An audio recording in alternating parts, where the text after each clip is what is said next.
up watching the Wild Wild West. And one of the reasons I grew up watching the Wild Wild West was because our next guest star, Robert Conrad, was so handsome.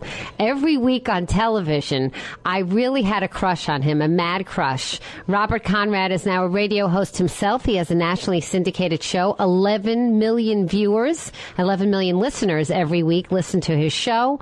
And, of course, he's had a very, very productive, very exciting, very interesting career in acting. And some little-known fact that you may not know is that he was also inducted into the Stuntman's Hall of Fame.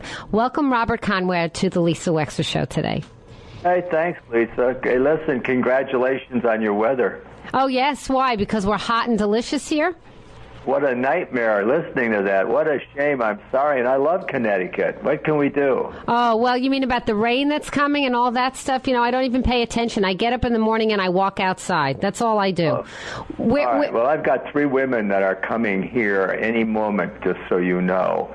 They arrive from different parts of the country. They are a part of my radio show, and I call them the Mouseketeers.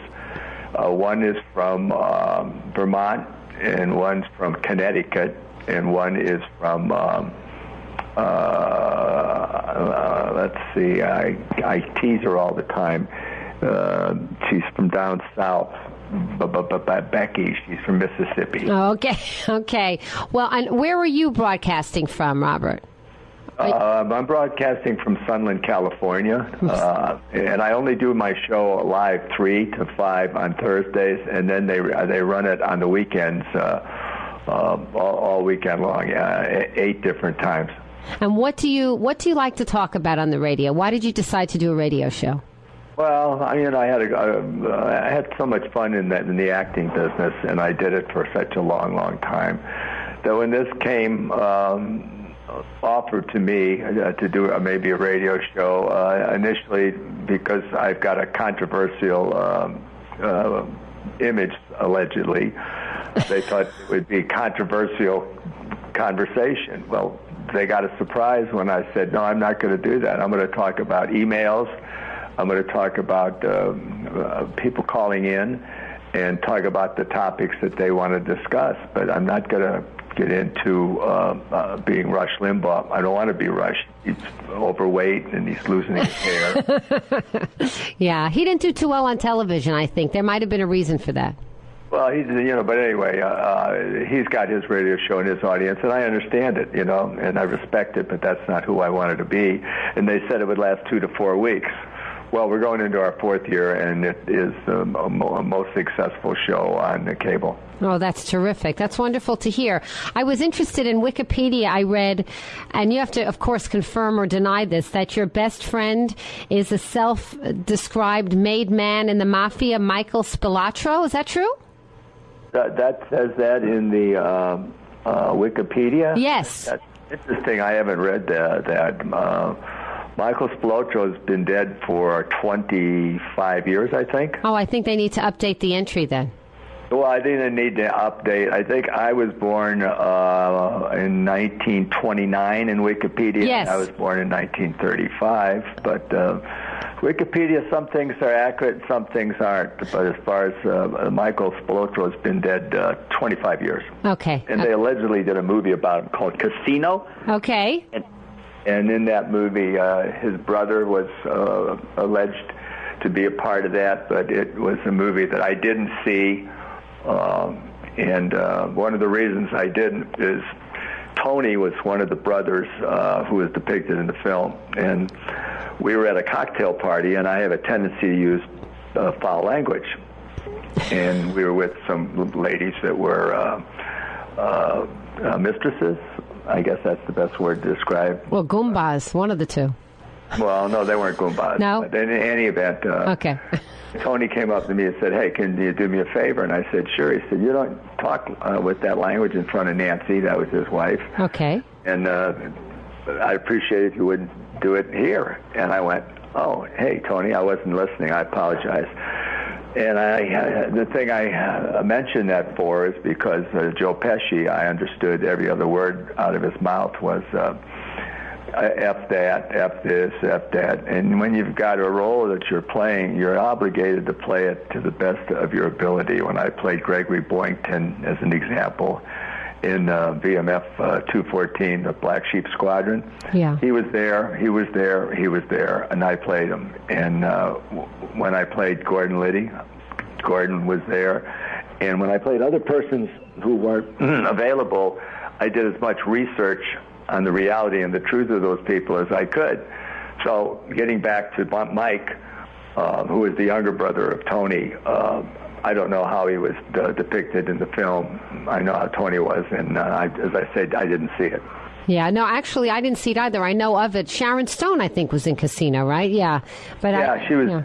And as a matter of fact, Pat Spilotro, who was the doctor, just left. He was visiting with me. He's got a child getting married on the 8th of October in Chicago, where we're from, and he invited me, so I'm going to be going back there for that. So you are friends with the family, obviously. Yeah, I'm friends. Yeah. Annie owns, the wife of Michael owns the Back Room, which is the top jazz club in the city of Chicago. Oh, okay. On Rush Street. And 2 years ago, my daughter debuted there, and it was absolutely wonderful. And Annie and her children are dear friends of mine, and we go way back because I'm from the city, and that's how I met some of the persons I'm talking about. Yeah, it's interesting, Robert Conrad. It's interesting. Now, tell me if Wikipedia is wrong about this. It says that you have 8 kids. Is that true? No, not true. They're batting 1,000 today. Okay, how many kids do you have? I have 9. You have 9? Wow! Mm-hmm. Congratulations to you. The best thing you can do is get your nose out of Wikipedia. Yeah, I guess so. But sometimes you find out stuff anyway. Even 8, 9, it's still a lot. Do you think? Do you think you were a good father? Were you a devoted, attentive father to these kids? I thought I was. Yeah. I think I am. I'm devoted to them. I love them. I brought them into this earth, and they make my day. My daughter called me yesterday. She was a day late for Father's Day, and it made my whole day. I was all bright-eyed, and I was with 2 friends of mine, and they were visiting, and they said, "Gosh, it made your day." And I said, "Yeah, it did. It was great hearing from her." Yeah, That's the singer that debuted at the Ann Spilotro's jazz club in Chicago. Yeah, I was going to ask you what advice do you give her? What advice do you have for people who might want to get started today? Because you've had such a diversified career. You were in radio, you're in television, movies. There really isn't anything you haven't done in the way of show business. And also you're a stuntman, which is really incredible too. What advice do you have for people that want to get started in show business as a business career? In other words, to do it today. What would you advise them? I'd advise them to study, and advise them to call me live on Thursdays and talk to me about it. Okay. It's a CRN talk /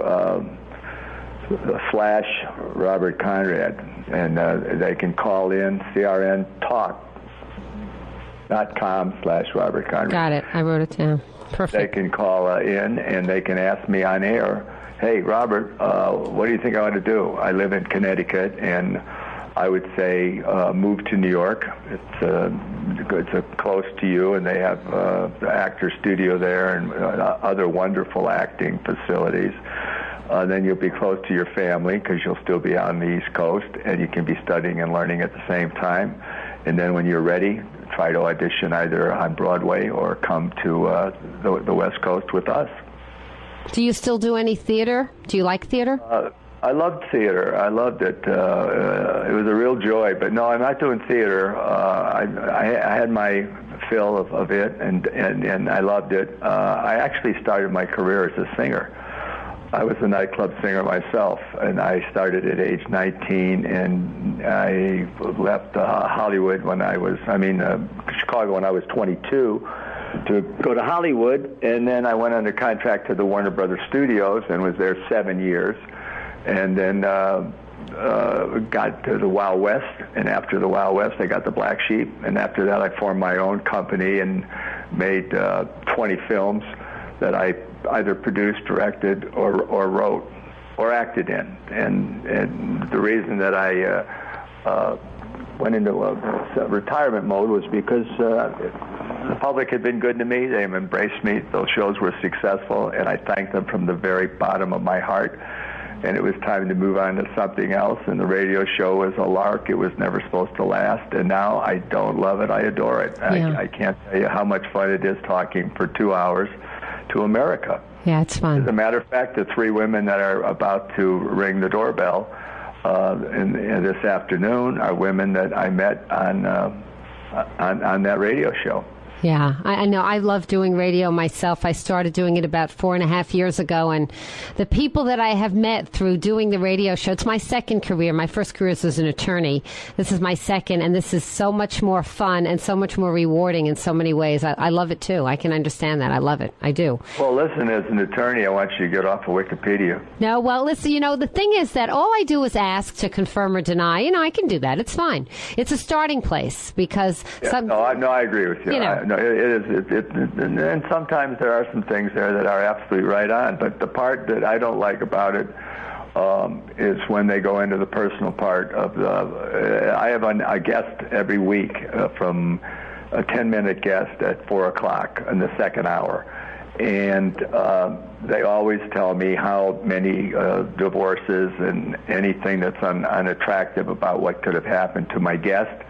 And that's what I delete. I don't go forward with that. And then they say the date of birth, and I delete the year, but I keep the. You keep the day. I'm born March 1st, and if I were going to interview myself, I'd say, "And hey, Robert, you were born March 1st in Chicago, right?" And then move on from there. Yeah. But I was born in 1935. I'm 76, and I'll be 77 again in March. That's terrific. I wanted to ask you about your career as a stuntman because I've always been fascinated by this. Did you just read the script and do what they told you to do, or did you have extensive training as a stuntman? How is it?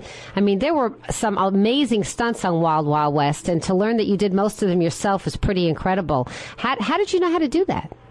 I did them all, and I choreographed them, and I had a stunt coordinator named Whitey Hughes, who unfortunately just passed away, another Hall of Famer. And I started with staying in physical condition, and then when I was going to get roles initially as an actor, the only thing available was, would you do a stunt? And I said, hell, if I can talk and move my lips and act, I'll do a stunt. So that was always the condition was the guy will do the role, but you got to let him talk, and then he'll do the stunt. And that's how I started. And then the stunts accelerated in the Wild West, and it's gotten more awards for the best action stunt show in the history of television. Oh, no, it's amazing. I mean, it totally holds up. If you watch a rerun today, they're amazing, and they're very entertaining stunts too. They were sort of like with a wink, wink. Well, I shake my head. I was just recently they were running them again here in the Los Angeles area, and I have grandchildren who never saw the show, and I said, sit with Grandpa and we'll watch the show. And we sat and watched the show, and they went, oh, my gosh, Grandpa. And I sat there next to my grandchildren going, oh, my gosh, you're right. That guy's crazy. Did you ever really hurt yourself? Yeah. Yeah. I broke my skull, had a fractured skull twice on two different occasions, once on Wild West and the other time on a show called Assignment in Vienna. So those were the serious ones. And I had, broken, a lot of brokens. But the serious one was the two times I broke my skull. I always think when I hear stories like that, Robert Conrad, I always think it's so brave, though, to go back and put yourself out there in those action scenes when you know how much you can get hurt. I'm sort of astonished at the bravery of it. I'm such a chicken myself. I wouldn't even do it. Well, it's an art form. There's no doubt about it. And it takes a talent, and also it's dangerous. It's very dangerous. And I wouldn't be happy if one of my children were doing stunts. One does. My older son, he's also a contractor, but to supplement his income and his insurance, he'll do his stunts, and that's Christian. And then if my grandchildren were to say, hey, Gramps, I'm going to join the Stuntmen's Association, I'd say, no, you're not. Yeah, we always want to protect them from the things that we know ahead of time might get them in trouble. But, that's why youth is wasted on the young. Robert Conrad, it's really a pleasure to talk to you. Thanks for being on the show today.